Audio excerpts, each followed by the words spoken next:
7 দিনব্যাপী কমলপুরে কৃষ্ণচন্দ্র দ্বাদশ শ্রেণী বালিকা বিদ্যালয়ে জাতীয় সেবা প্রকল্পের বিশেষ শিবির চলছে।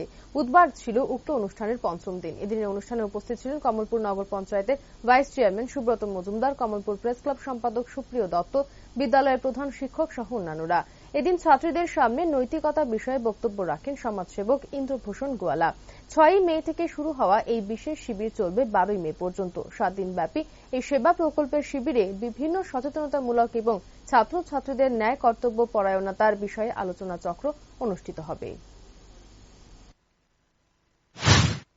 নীতির প্রতি সংক্ষিপ্ত আকারে বলছি, এটা বললে বিশাল ইতিহাস নৈতিকতা শেষ হবে না এক লাইনে। নীতির প্রতি মূল্যবোধ থাকাটাকেই আমরা নৈতিকতা বলে থাকি আক্ষরিক অর্থে। এইবার আসুন, তাই নীতি কি? নৈতিকতা শব্দটা এসেছে নীতি থেকে। নীতির যদি উদাহরণ খুঁজতে যাই, বহু শব্দ আছে। শিক্ষানীতি, রাজনীতি, রাষ্ট্রনীতি, সমাজনীতি, অর্থনীতি, বহু নীতি আছে না?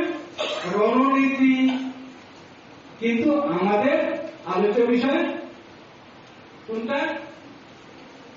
এখান থেকে একটাও না, যেগুলো বললাম এখান থেকে একটাও না।